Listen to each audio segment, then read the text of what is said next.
Muy buenas tardes, estimadas y estimados participantes. A nombre de la Superintendencia Nacional de los Registros Públicos, les damos la más cordial bienvenida a la segunda fecha de esta segunda jornada preparatoria rumbo al 19º CADER SUNAR.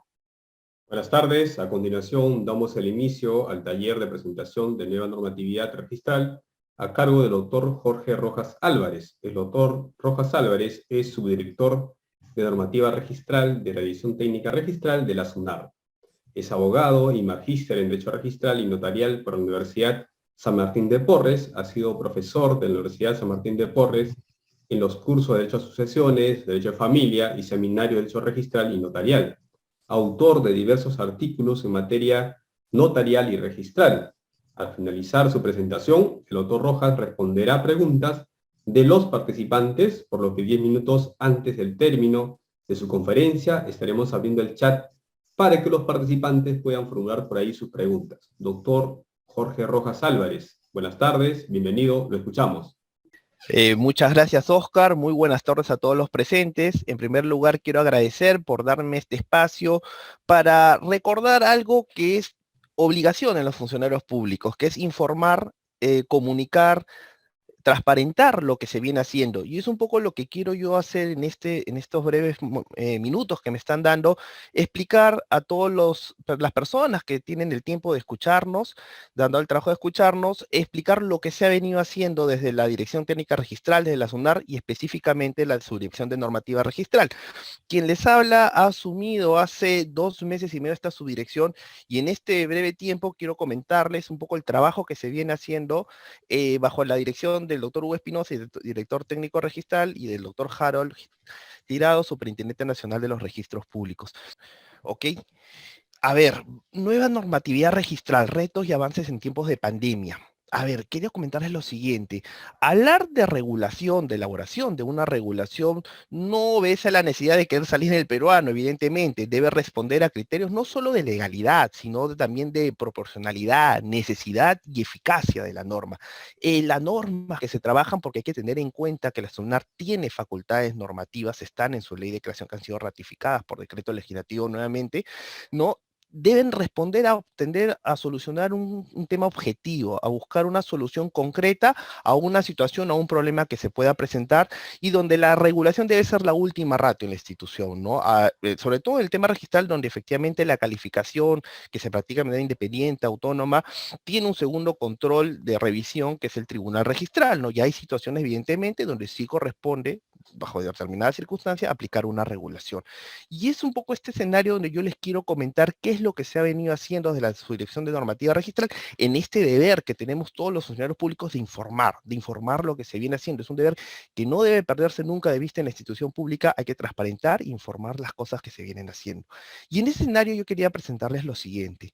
¿Qué es lo que se han hecho en estos meses del año, no?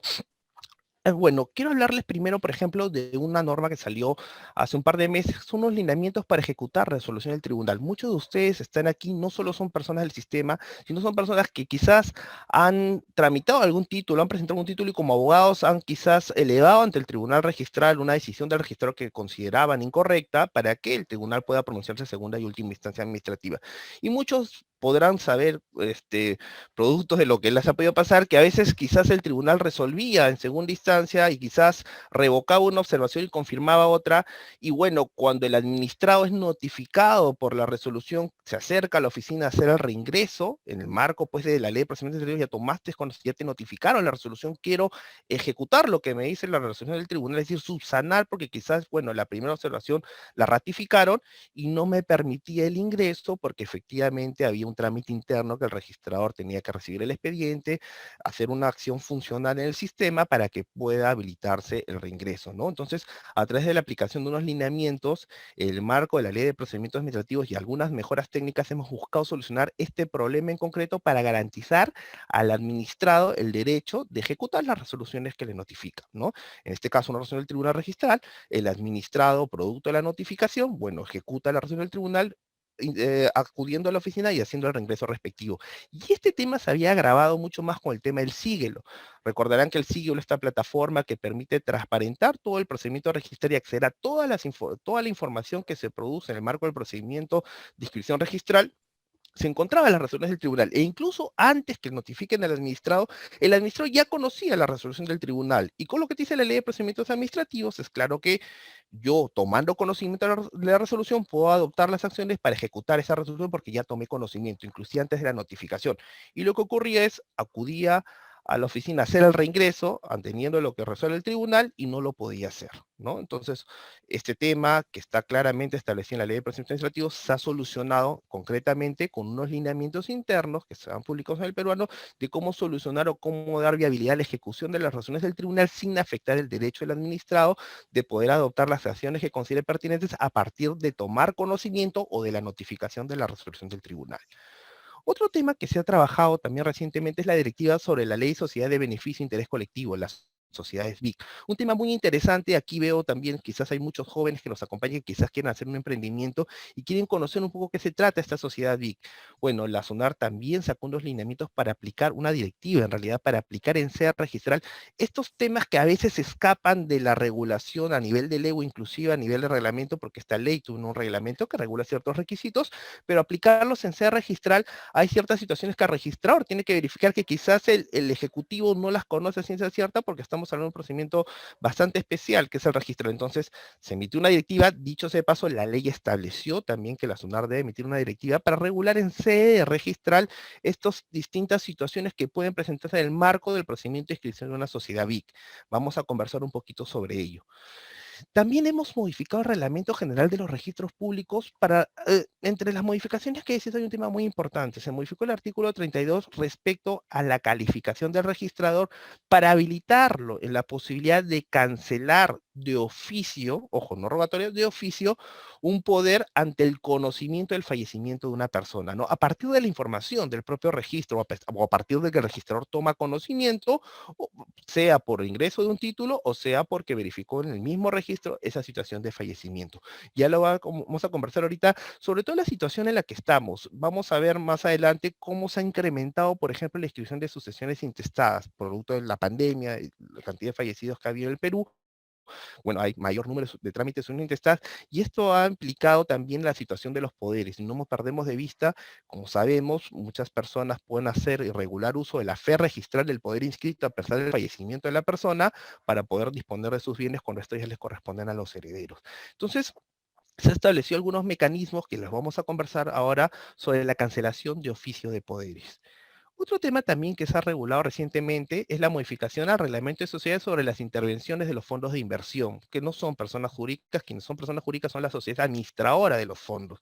Acá hay un temita en sede registral con los registradores de bienes al momento de calificar este tipo de sociedades, de actos de disposición de las sociedades que administran los fondos de inversión. Dicho sea paso, los fondos de inversión, repito, no son personas jurídicas, y bueno, se hizo una pequeña regulación del reglamento de sociedades para solucionar este entrampamiento que se había identificado y que estaba llegando al tribunal registral reiteradamente. Y otro tema interesante también y que es bastante masivo en el de los servicios registrales, se hizo una modificación al reglamento de propiedad vehicular sobre el trámite del duplicado de tarjeta de identificación vehicular y el cambio de características, atendiendo un decreto supremo el 002-2021-Justicia que salió a comienzos de este año. En cumplimiento de este decreto supremo, la SUNAR adecuó su normativa para darle viabilidad a este procedimiento de duplicado de tarjeta de identificación vehicular y de cambio de características. ¿No? Esto requiere una cera regulación y esto tiene bastante impacto del ciudadano porque, insisto, es un trámite bastante usual, bastante común que realizan todos los ciudadanos. De hecho, les comento como anécdota, se trabajó también, y bueno, no quiero explayarme mucho, pero ustedes saben, se trabajó la tarjeta de identificación vehicular electrónica. ¿Y por qué motivo sacó esto dentro de la gestión de visualizar todos los servicios, no solo por la gestión de la superintendencia, sino porque también hay un marco normativo que ordena que las instituciones públicas tienen que virtualizar sus servicios?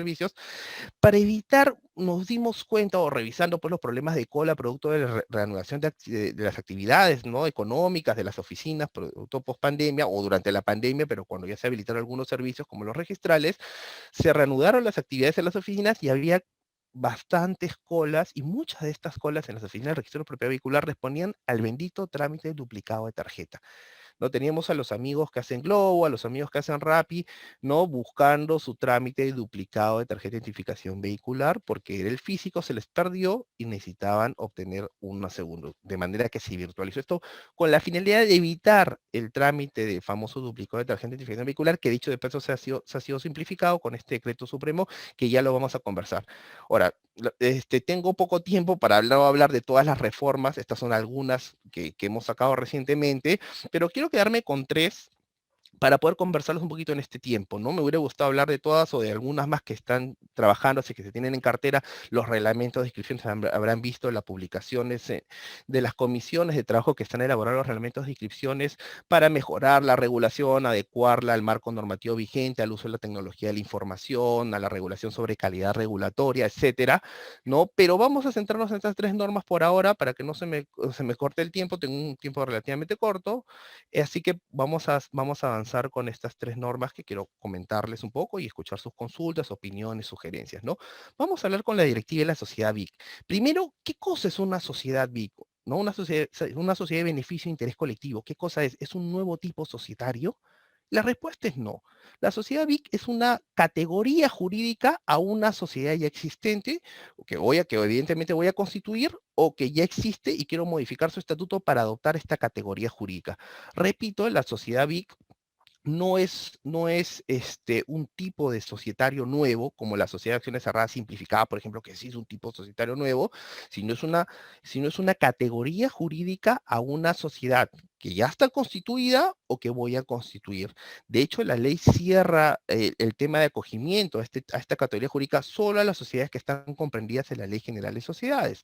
Por lo tanto, no pueden obtener esta categoría de sociedad BIC. Obviamente, la sociedad de acciones cerradas simplificada que está fuera de la Ley General de Sociedades, a pesar que se aplican las reglas de la sociedad anónima, por ejemplo, y menos las personas jurídicas reguladas en el Código Civil, como asociaciones, comités, fundaciones, etcétera, ¿no? Entonces, básicamente, esta es una categoría jurídica que busca generar un impacto positivo en la sociedad o en temas de ambiente, en temas culturales, en temas de ayuda social, etcétera, buscando el beneficio social y ambiental, ¿no? Que la ley realmente del cuáles son estos beneficios. Entonces, esta categoría jurídica tiene algunos alcances a nivel registral que corresponden ser publicitados en el asiento y es por eso donde interviene SUNAR, porque la ley comprende varios aspectos de administración interna de la sociedad que evidentemente no son competencia de la SUNAR estar entrando a regular esas situaciones, ¿no?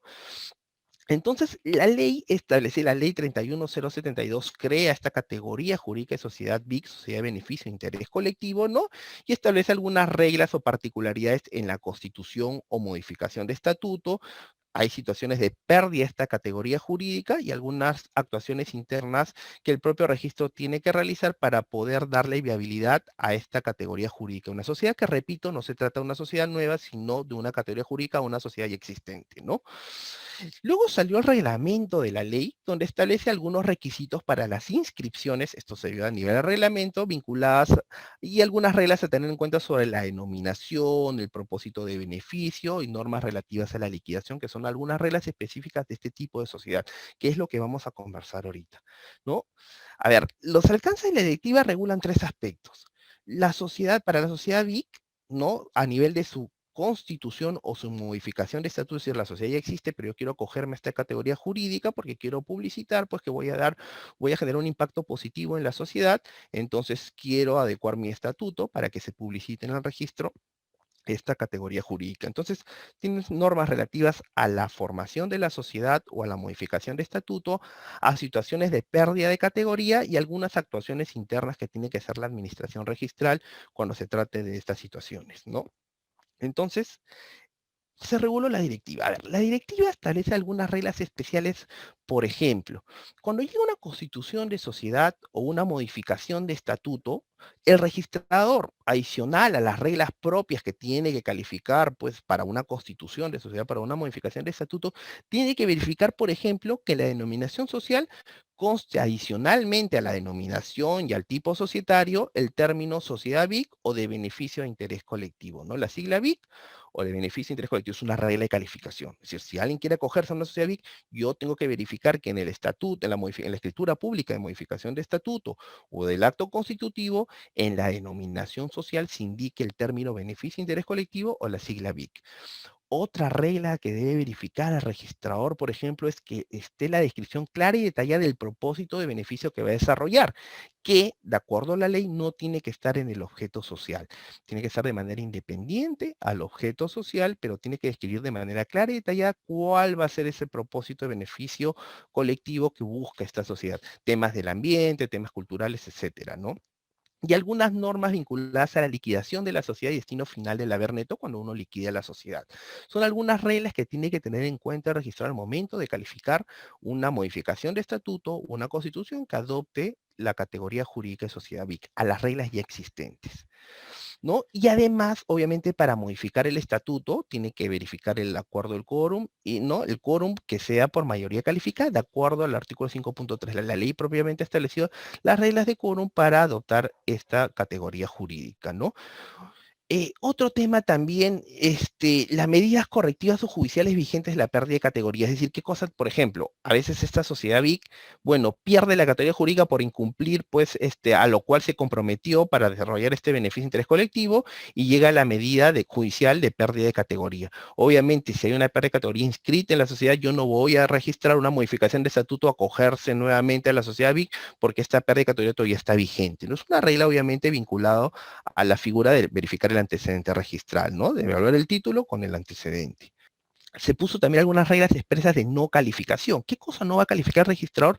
Los deberes ampliados de los directores y administradores. ¿Por qué? Porque se trata de reglas de administración interna. La sociedad BIC establece algunas obligaciones a los directores o administradores de la sociedad que tienen que ver con la composición y manejo interno de la sociedad, que es lo que no interesa al registro para fines de la publicidad. Y por lo tanto, no es materia de calificar esos deberes ampliados de los directores o administradores, ni tampoco analizar la viabilidad del objeto social y ambiental que forma parte del propósito de beneficio, ¿no? Y el registro no tiene que analizar, pues, si esto es viable o no es viable para fines de ser una sociedad BIC o no. Basta la declaración precisa de qué tipo de beneficio respecto a la sociedad va a desarrollar esta sociedad. También se han puesto reglas no escribibles. Yo les comentaba que la sociedad BIC comprende una serie de estructuras de administración interna o de gestión que escapan al ámbito registral. Entonces, por si acaso se ha dejado claramente que no se va a inscribir, el registro no va a inscribir algunos pedidos vinculados al plan estratégico o informe de gestión del manejo de la sociedad, designación del auditor que certifique las buenas prácticas corporativas de esta sociedad BIC, el incumplimiento de las obligaciones asumidas por parte de la sociedad. Eso ya corresponde a analizar a nivel del Poder Judicial o a nivel de Indecopi, ya vamos a ver algunas situaciones, o el incumplimiento de los deberes ampliados de los administradores porque responden a aspectos internos de la sociedad. Entonces se ha dejado claramente qué cosa no se inscribe también respecto al marco normativo de la sociedad BIC. Bueno, se ha puesto la regla para sucursal. Supongamos que la sociedad pues acoge la categoría jurídica de sociedad BIC y tiene una sucursal, ¿no? Si tiene una sucursal, basta nomás indicar una solicitud que le indica al registrador que la principal tiene la categoría de BIC y en virtud de esta solicitud y la verificación pues de la partida donde está la categoría jurídica de sociedad BIC, se incorporará la inclusión a esta sucursal de la categoría de sociedad BIC, ¿no? Otra regla, ya hablamos del acto constitución o la modificación de estatuto, es sobre la pérdida de categoría. ¿Cómo yo pierdo esta categoría jurídica? La primera, evidentemente, es por acuerdo voluntario, ¿no? Es decir, yo acuerdo con mis socios, pues, adoptar una junta general, en junta general, pues, que vamos a quitar la categoría de sociedad BIC porque ya no nos conviene, por X motivos, yo ya no decido acogerme a lo que es la sociedad BIC, ¿no? Entonces llega este acuerdo, ¿no? Y el registrador que tiene que verificar primero las reglas de quórum que están en la de mayoría calificada, que están en la propia ley, obviamente que en el estatuto se indique expresamente que se está retirando la denominación. Recuerda que habíamos hablado que la denominación debe estar del término BIC, bueno, que se retire el término BIC, ¿no?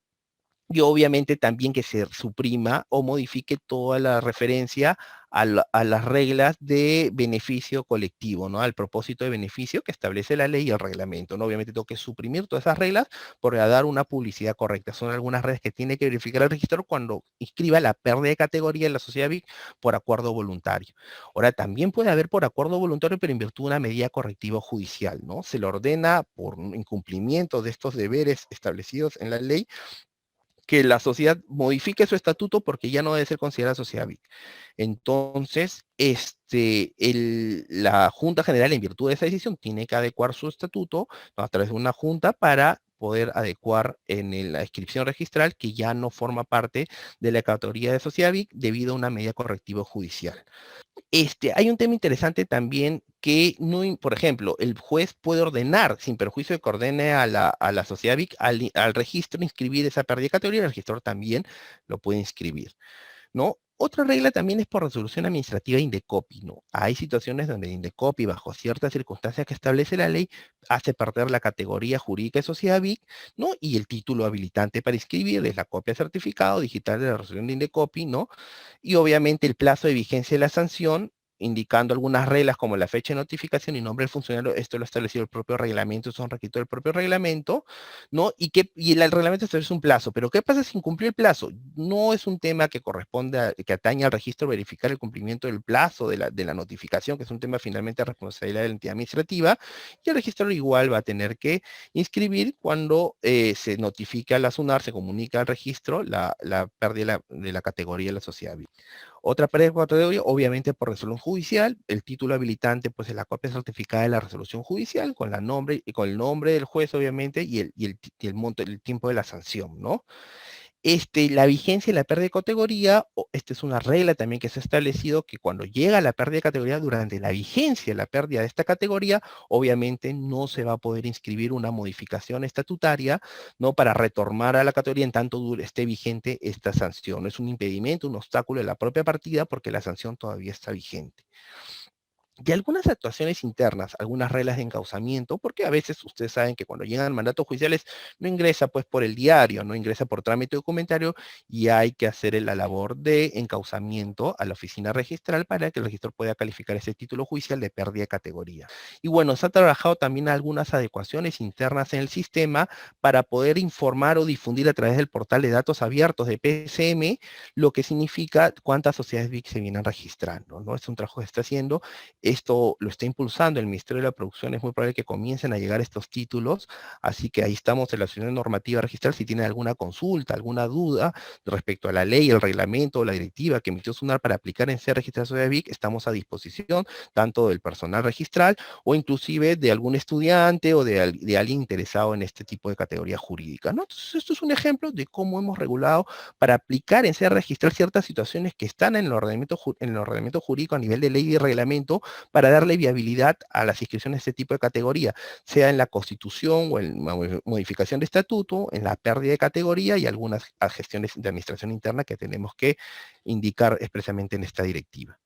Hasta aquí hemos tratado rápidamente lo que es la sociedad BIC y un tema interesante que ahora quiero tratar es, por ejemplo, la modificación al Reglamento General de Registros Públicos para la extinción de poderes. Algunos datos. A ver, la muerte, todos sabemos que es un hecho jurídico y como hecho jurídico produce efectos jurídicos. Efectos jurídicos, por ejemplo, la extinción de derechos personalísimos, la disolución del matrimonio, la transmisión de los bienes producto del derecho sucesorio, ¿no? Ocupan la posición del fallecido los herederos y ellos acceden a los bienes, al conjunto, ¿no? A la masa hereditaria que puede dejar el fallecido, el causante, ¿no? La culminación de obligaciones de carácter personal y de representación. Entonces, y aquí es donde nos atañe hablar la representación. De hecho, hay resoluciones reiteradas a nivel de Corte Suprema que la muerte extingue el poder de pleno derecho, ¿no? Entonces, la muerte tiene una serie de efectos, como lo podemos ver, entre ellos la extinción de la representación. Y esa situación se ha incrementado, obviamente, por la pandemia, ¿no? Todos ya sabemos el número de muertos que ha afrontado el país y que seguimos afrontando, ¿no? Todos nosotros, lamentablemente, hemos tenido un familiar que ha estado enfermo, que ha fallecido, ¿no? Es una situación muy dura para el país. Entonces, es una situación real, pero que el registro no puede ser esquivo a esta situación, ¿no? Ocurre que muchas personas, pues, que han dejado un poder han fallecido y el poder figura vigente, y basándote en esa vigencia, en esa fe del registro, porque probablemente el 38, que ya lo vamos a conversar, puedo transferir inmuebles del fallecido, ¿no? De hecho, ya ha ocurrido algunos casos que han llegado aquí y que se han evaluado, ¿no? Que efectivamente ya ha fallecido y han hecho transferencia de los bienes producto del fallecimiento valiéndose del poder inscrito, ¿no? Y veamos algunas estadísticas. Se han duplicado las inscripciones respecto del primer trimestre del año pasado con este trimestre, ¿no? Bueno, hablar de trimestre, hemos sacado la estadística de los 2 meses y medio en realidad, porque sabemos que a partir del 16 de marzo del año pasado, si la memoria no me falla, ¿no? Se declaró la inmovilización total, ¿no? Obligatoria.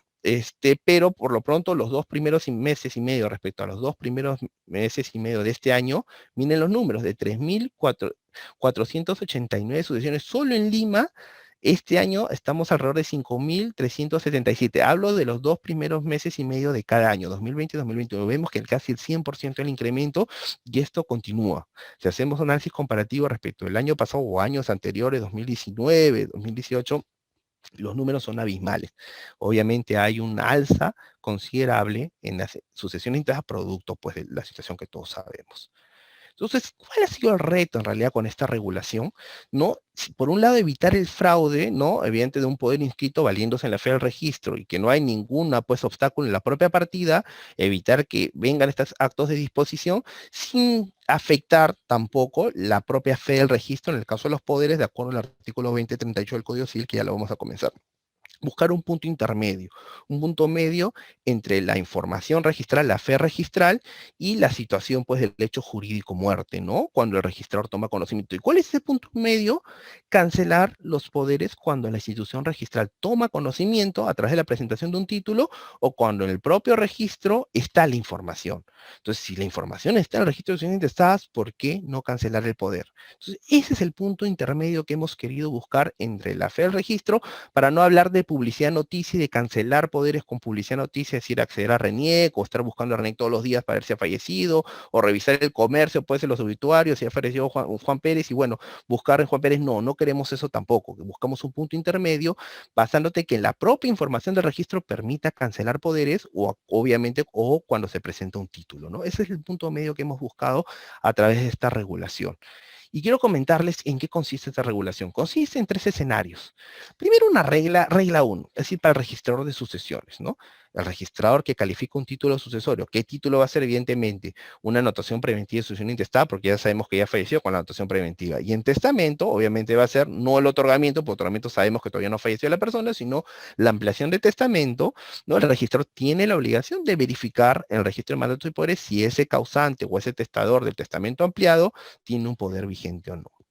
Entonces ha puesto una regla de calificación del 32 que está abajo y la pueden leer en la diapositiva, donde el registrador va a tener que verificar esa situación y extender de oficio la cancelación independientemente de la calificación del título de sucesión. Ya lo vamos a ver con los lineamientos. Si por A o B el título de la sucesión intestada se tacha, no se inscribe, pero yo ya tomé conocimiento del fallecimiento, porque es otro tema, el fallecimiento, al margen de los defectos que pueda tener el título, el poder se va a cancelar, y se estableció algunas reglas de cómo hacerlo, porque me dirán, oye, pero el título pues de sucesión ya se va a la tacha, no se escribió. ¿Cómo cancelo ese poder? Vamos a ver algunas reglas que se han puesto para lograr la cancelación de ese poder. Entonces, regla número 1 para el registro de sucesiones. Regla número 2 para el registrador de bienes, ¿no? El registrador de bienes, cuando califica un acto de disposición, ¿no? Basado en la representación de una persona, se está poniendo la obligación de verificar, aparte del registro de mandato de poderes, que obviamente lo verifica para ver pues, si el poder está vigente, no lo han revocado, etcétera, ¿no? Verificar también si consta una sucesión intestada inscrita o un testamento inscrito ampliado respecto de ese poder dante, ¿no? Ese interviniente en el poder, ya falleció. Y aquí es una regla muy importante, porque tampoco queremos que por el hecho per se de conocer el fallecimiento se tache automáticamente el título de transferencia. Y esto evidentemente no es así. Vamos a conversar un poquito más sobre esta regla, si el tiempo no nos estira, ¿no? Este es cómo evitar, obviamente no significa que esté tachando los títulos per se de estas inscripciones, ¿no? Y la regla 3 es cuando yo tomo conocimiento por la presentación de un título. Aquí lo que se ha establecido es una medida simplificadora, ¿no? Aquí lo que suele, y esto suele presentarse este tipo de títulos donde, y esto lo hace también el notario, cuando cancela, cuando escribe una sucesión intestada, el notario hace una rogatoria juntando la partida de función pidiendo que se cancele el poder.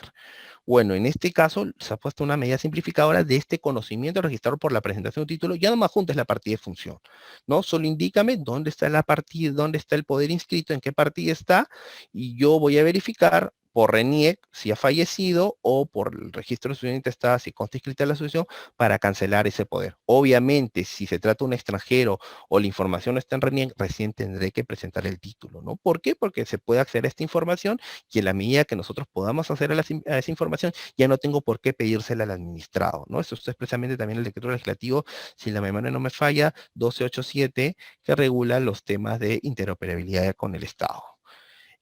Vayamos luego a los lineamientos. Yo les comentaba cómo aplico esta regla de calificaciones a registrar porque operativamente muchos el sistema interno, pero los externos ahora el tema del sistema es un problema para todos, ¿no? Entonces se pusieron algunas reglas que permiten dar viabilidad a este procedimiento de extinción de poderes.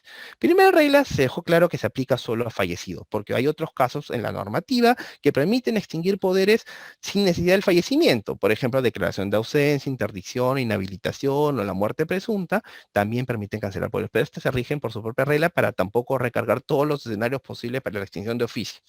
Luego se recalcó el tema del conocimiento, ¿no? ¿Cómo toma conocimiento en la instancia registral? Les hablaba con la presentación de un título de sucesión intestada o ampliación de testamento, ¿no? Cuando yo califico registrador de bienes, un acto de transferencia, ¿no? En virtud de un otorgamiento de poder, de una representación, yo califico un acto de transferencia, yo ya les dije, tengo que verificar no solo el poder, sino también la sucesión.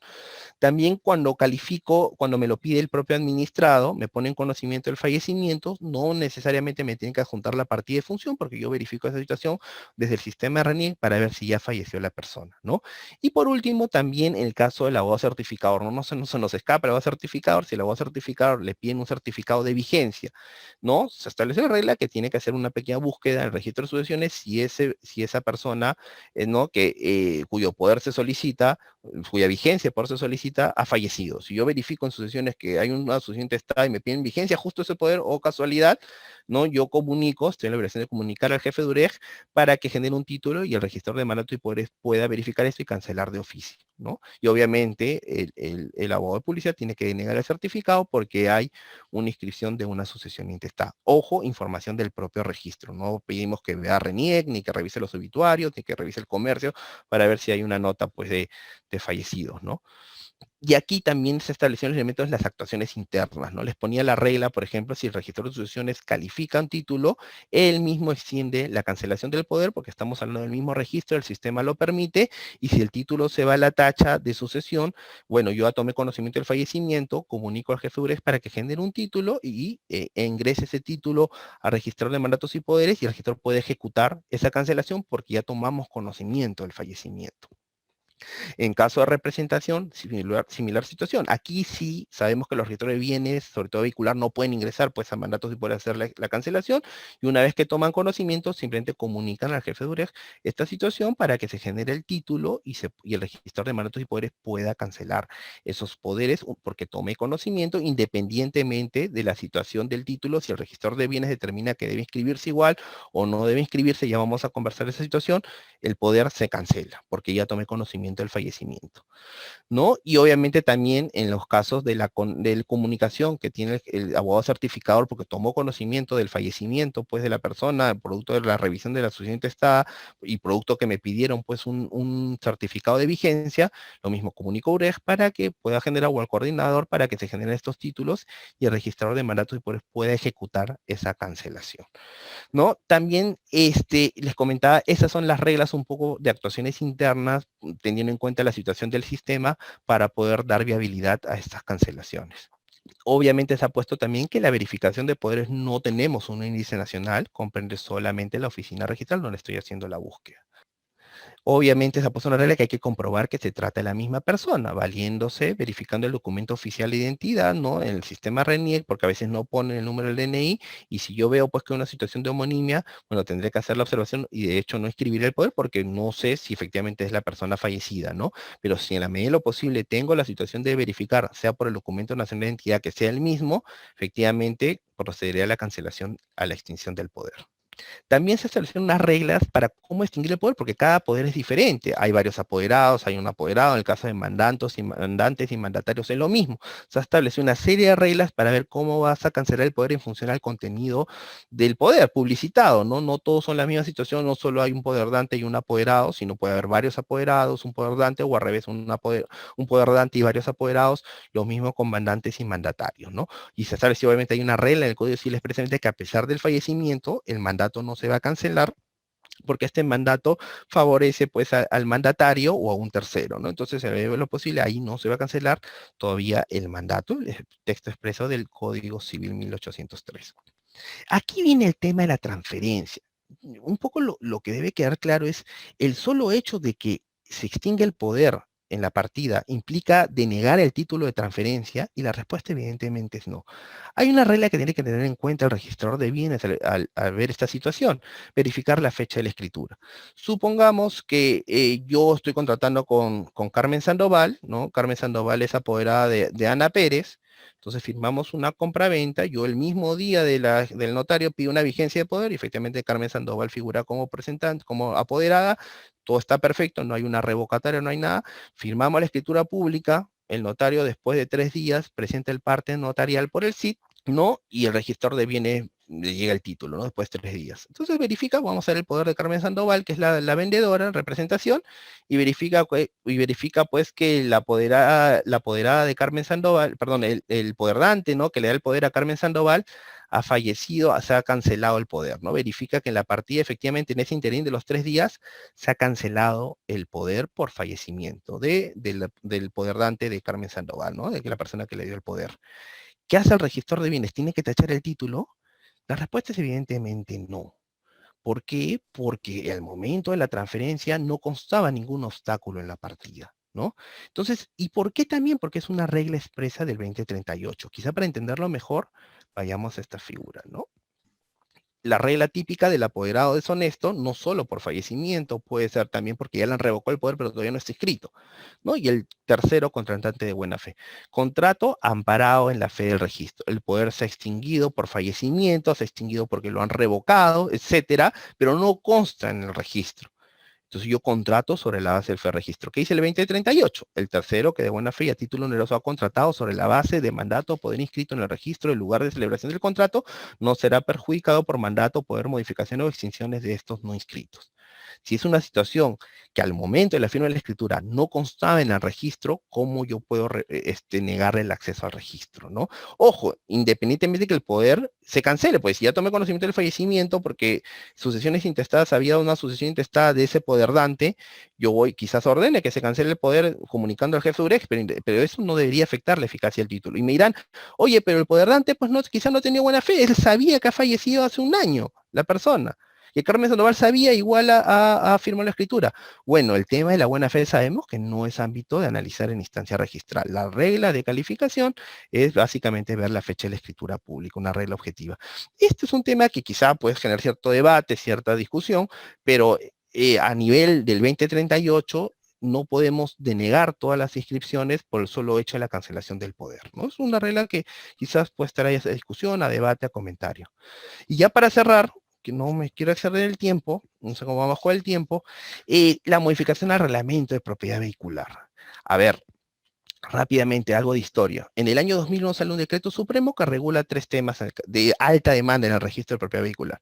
Cambio de características registrar del vehículo, el duplicado de tarjeta de identificación vehicular y la transferencia vehicular.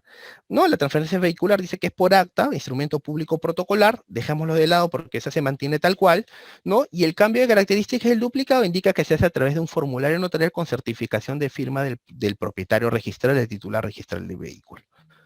Bueno, así veníamos trabajando, pero algún usuario no demandó, sino cuestionó estos requisitos a través de la Comisión de Barreras Burocráticas ante el INDECOPI, que en primera instancia declararon que ese requisito de pedir formulario notarial era ilegal, ¿no? Ojo, en primera instancia, pero sin perjuicio de eso, el Ministerio de Justicia, ¿no? Ante esta situación, entiendo que ha sido ante esta situación, modificó esos requisitos por el Decreto Supremo 02-2021-Justicia.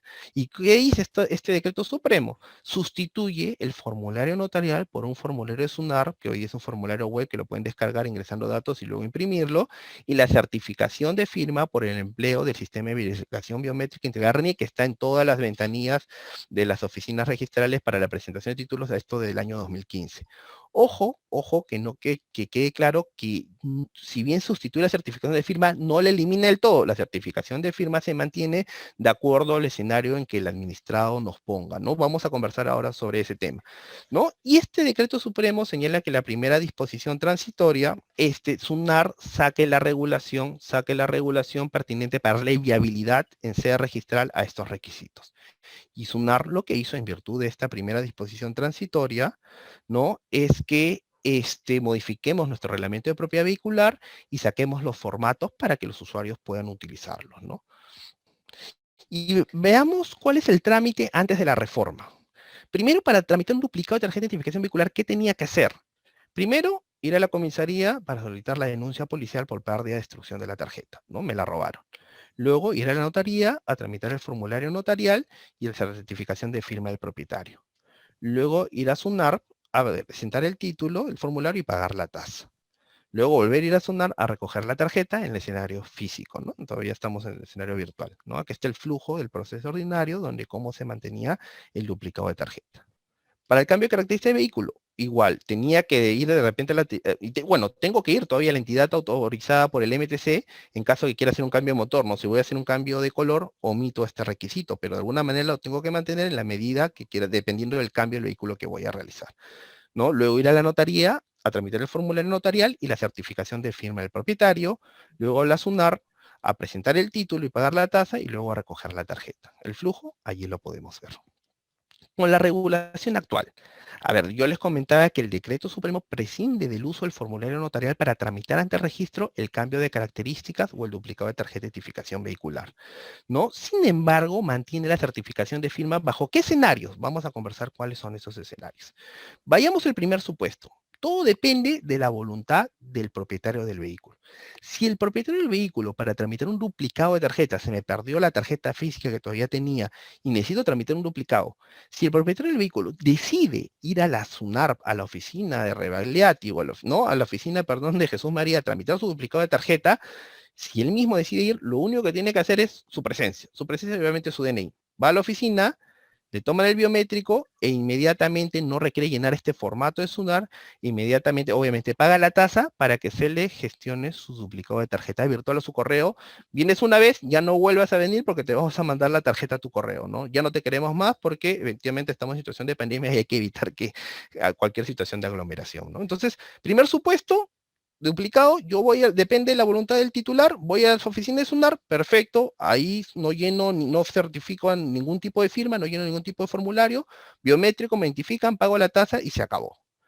Pero yo pues no quiero ir a la oficina vehicular, tengo una notaría a la vuelta de mi casa, no quiero pues ir hasta SUNAR y voy a un notario. Entonces voy al notario, imprimo el formulario desde la página web, lleno los datos, ¿no? En línea, imprimo el formulario, voy al notario, certifico mi firma y ya el representante del notario o un amigo mío, pues un tramitador que yo quiera, puede presentar ese documento a la oficina de registros y obviamente, oye, pero puede ser falso el documento. No, porque se ha establecido que los datos de esta certificación se ingresen en el PCI. El notario, al momento de certificar esta firma, tiene que ingresar al PCI para indicar los datos de la certificación para que el registrador los pueda ver al momento, o el abogado de policía en este caso, al momento de tramitar el duplicado o el cambio de características, ¿no? Entonces, vemos que de acuerdo a la situación en la que nos pone el administrado, se va a emplear la certificación de firma o no se emplearía la certificación de firma. ¿No? Esto sería el flujo. Ya más adelante les puedo compartir la diapositiva a los que deseen. Y el cambio de características algo similar. Primer supuesto, yo voy a la oficina, yo mismo titular registrado voy a la oficina, aquí sí tengo que llevar el formulario, que lo tengo en la página web, lleno los datos estructurados, lo imprimo, voy a la oficina, me toman biométrico, no, obviamente no certifico mi firma por notario, lleno los datos, me toma el biométrico, pago la tasa, ingresa el título para la tarjeta de identificación vehicular. Lo mismo, si no quiero ir a la oficina porque tengo una notaría a la vuelta de mi casa, voy al notario, certifico mi firma, ¿no? Y ya lo puede presentar. Obviamente tengo que juntar también el certificado del MTC, de la entidad certificada, dependiendo del tipo de características que voy a hacer. Cambio motor, tengo que juntar el documento, ¿no? Y por lo tanto, la certificación tiene que estar en el PCI. Y ya me parece que estoy un poco con el tiempo, así que vamos a adelantar. Y en función a esa situación del Decreto Supremo se hizo las modificaciones al reglamento de propiedad vehicular, ¿no? Se modificó el 36 del reglamento sobre la inmatriculación con modificación de características, porque yo puedo modificar la característica antes de inmatricular el vehículo, y en el formulario, ya para que no me presentes un nuevo formulario, se incorporó una glosa más en el formulario de inmatriculación para que declaren los datos del vehículo. Modificación al reglamento de propiedad vehicular. También se modificó ya el trámite tradicional de la modificación del reglamento de propiedad vehicular, ¿no? Para establecer los supuestos que yo les comentaba, ¿no? También se incorporó la figura de la representación, a veces va con el representante, y la famosa carta poder también está regulado en el artículo 54, ¿no? Luego tenemos la modificación también se incorporó, me olvidaba, en el reglamento de propiedad vehicular, una disposición final muy interesante, el uso del biométrico. Oye, ¿qué pasa si el biométrico está fallando, no tiene, la huella no te lee, porque es común que pueda pasar esto? ¿Y qué hace si el usuario está allí? Bueno, SUNAR ya había sacado en el año 2015, cuando implementó los formularios, el tema de qué hacer en esas situaciones, por fuerza mayor, se fue el fluido eléctrico, etcétera. Hay el proceso para identificar correctamente a la persona, que está regulado en unos lineamientos para aplicar, que se aplican perfectamente a esta situación, porque siempre puede pasar estos problemas, ¿no? Se derogó todo lo que es en el reglamento de propiedad vehicular, los requisitos al duplicado, había cuenta que ya están a nivel de decreto supremo, chao denuncia policial, ¿no? Y obviamente se modificó una directiva que se salió para estos tipos de servicios, donde podemos ver la comparación entre la simplificadora, entre lo que era antes y lo que es hoy a nivel de requisitos, ¿no?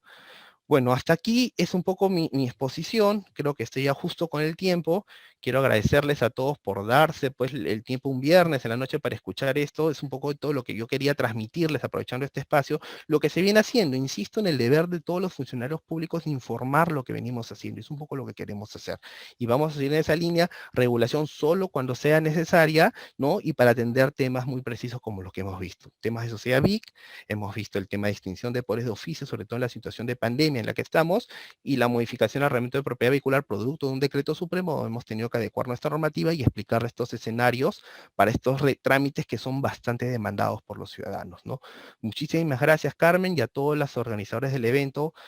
Nada, a la espera de cualquier consulta, duda, sugerencia, debate, estos son normas, así que siempre están sujetas al escrutinio de los ciudadanos. Muchas gracias.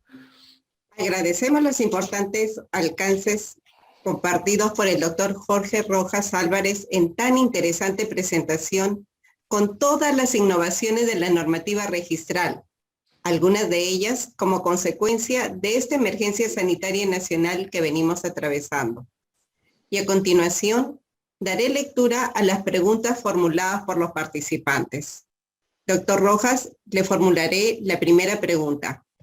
De acuerdo a la extinción de poder y los avances obtenidos durante el presente año, una persona que sufre de discapacidad como la pérdida auditiva o la pérdida de voz, de decir, sordos o mudos, ¿pueden inscribir un título, poder o derecho bajo su propia manifestación de voluntad? ¿O es necesario que se designe a un tercero para asignarle poder? Esto teniendo en cuenta el decreto legislativo 1384 que indica que estas personas con discapacidad ya son personas absolutamente capaces. Y si fuera así, la SUNAR, ¿qué medidas está tomando? ¿Está implementándose un lenguaje en señas? Sí, muchas gracias por la pregunta. Sin perjuicio de que efectivamente hay que hacer políticas inclusivas de no solo de acceso, sino también de idiomas y señas, que entiendo la Oficina de Comunicaciones está trabajando en esto. Lo cierto es verdad lo que dice el usuario, es decir, el ciudadano. En el sentido de que con la regulación actual ya las afectaciones o restricciones sensoriales, físicas, ya no hacen a la persona incapaz, sino la hacen con capacidad restringida, llama la norma, y efectivamente para algunas situaciones requiere el apoyo. Ahora, la pregunta me plantea lo siguiente sobre extinción de poder, porque quiero llevarlo a extinción de poder. ¿Se puede aplicar la extinción del poder dentro de la figura del apoyo? Porque ustedes saben que cuando se otorga un apoyo generalmente se incorpora una representación, pero esto no se inscribe en mandatos y poderes, se inscribe en el registro personal. Puede ser un tema que a propósito de los lineamientos no se ha mencionado, en teoría se debería solo sujetarte al registro de poderes, porque los amigos también, y es un tema también que quiero señalar, del agradecimiento a los registradores que adicionalmente a la carga que tienen sobre sus sesiones, están adicionalmente revisando poderes, ¿no? Entonces es un tema que tiene que verse también, y tiene que ir de la mano con la capacidad operativa de aplicar también la extinción de poderes por fallecimiento a los apoyos, que se inscribe en otro registro, en el registro personal, pero que bien podría aplicarse también por el fallecimiento, pero ahorita la figura actual, como se ha planteado, está restringida al tema de poderes. Pero interesante la pregunta porque me lleva a plantear eso, ¿no? ¿Se puede aplicar la extinción de poderes por fallecimiento a la figura del apoyo? Yo considero que sí, porque incorpora un poder, pero a nivel de los lineamientos hoy día y a la capacidad operativa que estamos teniendo por la cantidad de sucesiones que vienen presentándose y la carga laboral que hay, no, sería en una segunda etapa. Y también, quiero extenderme más en la pregunta, discúlpame, quiero mencionar, me olvidé de comentarles algo. No nos estamos quedando en este proceso de verificar uno por el título, ¿no? Tomo conocimiento del título, sino se está trabajando también un proceso de extinción masiva a nivel ya de sistema, integrando la información del registro de sucesiones con la información de mandatos y poderes. Si identificamos el causante, ¿no?, inscrito en algún momento con su DNI y verificamos que tiene un poder inscrito también con su DNI y hacemos un match a nivel informático, generemos títulos de oficio para que se puedan extinguir de manera continua y ya no estar verificando uno por uno, también para no complicar la carga laboral de los registradores, ¿no? En atención a la pregunta anterior, formulada anteriormente, hay una segunda pregunta. El objeto de modificación del artículo 32 del TUO del Reglamento General de los Registros Públicos respecto a los alcances de la calificación obedece a incorporar la obligación del registrador de que cuando se presente un título sobre inscripción de testamento o sucesión intestada, efectuar la búsqueda y eventualmente extender el asiento de extinción de mandatos y poderes en lo que aparezca de manera activa o pasiva el causante o testador. ¿Por qué esta obligación no se extiende también a la búsqueda y eventual inscripción de la extinción en el registro personal respecto del apoyo y salvaguardas, cuando el causante o testador lo haya designado o se hayan determinado o estos actúen como tal? Sí, muy buena pregunta. Es un poco lo que conversaba a raíz de la anterior, ¿no? Efectivamente, de que se puede aplicar, pero ahorita hay que tener en cuenta la capacidad operativa en la que tenemos. Ahorita hay una situación de incremento de sucesiones intestadas y sobre todo la carga está en el registrador de sucesiones intestadas, quien producto de la presentación de un título tiene que hacer la verificación. Entonces, y no solo es verificar pues el índice y ver si efectivamente está la persona, sino ver el contenido del poder, porque puede ser el caso de un mandato a favor de un tercero, ¿no?, el mandatario, donde no debería cancelar. Entonces hay que revisar de qué se trata lo que voy a extinguir. Entonces sí comparto la posición del ciudadano en el sentido de que efectivamente podría ampliarse también a lo que son, al registro personal, donde se escriben los apoyos, que van, dicho sea de paso, siempre con una representación. Sí, perfectamente, pero en este primer tramo lo estamos haciendo en poderes básicamente por una situación operativa de demanda de títulos que estamos bastante alta, sobre todo en sucesiones, ¿no? Hemos visto números y, como les dije, se ha duplicado respecto al año anterior, en ese primer trimestre, ¿no? Una siguiente pregunta, doctor Rojas. ¿Cuál sería la actuación del certificador si al emitir el certificado de vigencia de poder advierte a través de la RENIEC que el poder dante ha fallecido? El marco de acción es la propia información del registro. No se estableció la regla de verificar el RENIEC por lo siguiente. Muchos de aquí trabajan en publicidad y saben la gran labor que tienen y la cantidad de carga que tienen. Y eso es importante en el tema de regulación, ver qué estamos introduciendo. Si se pondría una regla de verificar RENIEC aparte de la sucesión, se imagina, y dicho de paso, RENIEC teniéndolo en cuenta como publicidad noticia, ¿no? Es un poco lo que yo les comentaba, qué tanto buscar este justo medio entre la fe registral y la publicidad noticia. Aplicar reglas de publicidad noticia para luego intentar cancelar un poder puede ser un poco también complejo a nivel del 2038, es un punto de vista, y el otro también el tema de la carga de la regulación. Imagínense un abogado certificador que expide vigencias, que adicionalmente de verificar el registro de sucesiones tiene que verificar RENIEC. Probablemente los usuarios que esperan su certificado en 3 días terminen recibiéndolo en 1 semana, 2 semanas. Entonces, en principio se ha establecido la regla a nivel de la información del propio registro, no de RENIEC, para no entrar a utilizar publicidad noticia.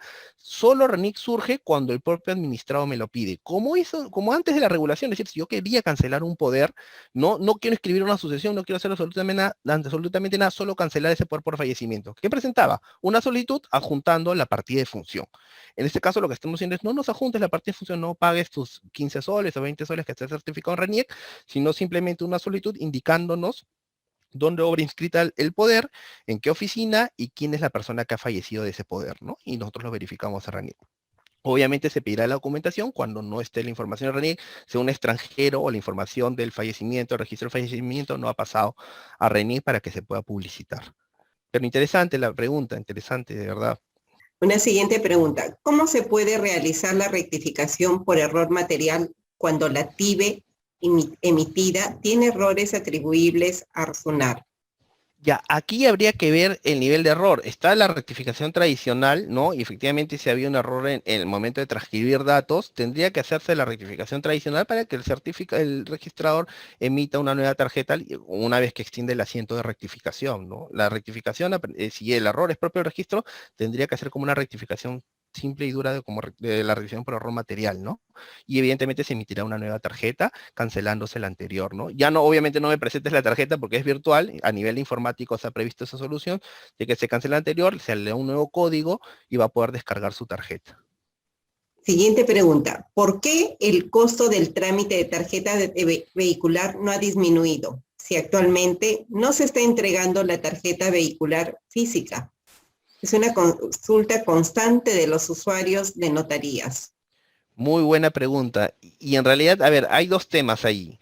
Primero, efectivamente, en el tema del duplicado, sí hay un cobro efectivo por la tarjeta y dicho de paso, esto me da pie para comentarles que se está trabajando el nuevo TUPA, que ya está con plazo. En teoría, este año debe emitirse el nuevo TUPA, que recoge pues todo el análisis de calidad regulatoria de nuestros procedimientos, los agrupados, los actos, los procedimientos, y van a ir con una nueva estructura de costo de tasas, donde obviamente en este análisis se está comprendiendo el tema de que ya no está pues el plástico, este plástico polivinilo, creo que le llaman la denominación correcta del plástico, para poder justificar el cobro, ¿no? Efectivamente ya es virtual, va a haber una reducción de este monto que pasa por otra oficina o GPP, tiene que hacer este análisis. Esto es en cuanto al duplicado puramente, pero en cuanto a los actos de inscripción, las tasas, con cargo igual a hacer la evaluación, hay que tener en cuenta que las tasas no comprenden la emisión de la tarjeta, comprenden hasta el proceso de inscripción. Yo te cobro calificación, inscripción y producto de esa inscripción te emito la tarjeta. Entonces allí efectivamente no hay un cobro por la tarjeta, pero sí es verdad que en el caso del duplicado, sí hay un cobro por ese servicio porque se estoy expidiendo la tarjeta y efectivamente ahora es virtual. Se está trabajando con OGPP este nuevo TUPA, donde va a haber una nueva estructura de costos acordes con la realidad, y entre ellos se va a tener en cuenta, obviamente se ha tomado en cuenta el tema del duplicado de la tarjeta, ¿no? Solo que estos costos ustedes saben que no es ni decisión del superintendente, tiene que pasar por decreto supremo, ni siquiera se pueden emitir por resolución de superintendencia. Si fuera por nosotros, cuando se apruebe la tibia, pues se hubiera hecho el análisis, se pondría la modificación de la tasa, pero esas tasas se aprueban y se modifican por decreto supremo. Siguiente pregunta, doctor. ¿Existe algún convenio de interconexión con RENIEC para cuando el abogado certificador o cajero revise la solicitud, accede en línea y rebote en RENIEC la información de defunción de la persona apoderado o del poder dante? Sobre el tema de RENIEC tenemos lo siguiente. Primero, efectivamente, tenemos el acceso a la consulta RENIEC. Esa es una herramienta que habría que ver gestionar con cada jefe de unidad registrada para que asigne más cuentas y puedan acceder. Por otro lado, en lo que es el PCI se ha hecho una modificación para que sin necesidad de entrar a la consulta RENIEC de la página web puedan acceder desde el PCI, que está integrado a RENIEC, y verificar los datos de la persona y obtener la información del fallecimiento. Me parece que el término correcto le ponen restricción y van a ver ahí el fallecimiento para ver esos datos. Sin perjuicio de eso, la otra herramienta que se está trabajando también es el tema de la interoperabilidad. Este decreto legislativo que se le da ya por el año 2017 establece que todas las entidades públicas, incluida SUNAR, pongan una serie de servicios en esta plataforma, y que cada entidad que desea consumirlos construya una especie de web service para que pueda esos datos alfanuméricos que están traducidos en lenguaje de programación, pueda consumir para que se visualice como información, ¿no? En ese trabajo están, aquí yo creo que hay un tema también de gestión interna para dar los accesos, por lo pronto accesos vía consulta a RENIEC o accesos desde el PCI, que también están vinculados a RENIEC para obtener la información. Tienes estos dos canales y habría que pedirlos para también los de publicidad o ver alguna herramienta integral utilizando la información de RENIEC que pueda hacernos más útil para nosotros.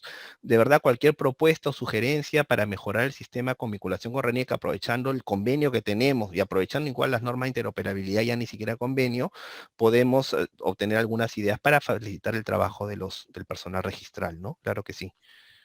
Doctor Jorge Rojas, en atención a las modificaciones efectuadas en materia registral durante este tiempo de pandemia, aún contamos con numerosas inquietudes.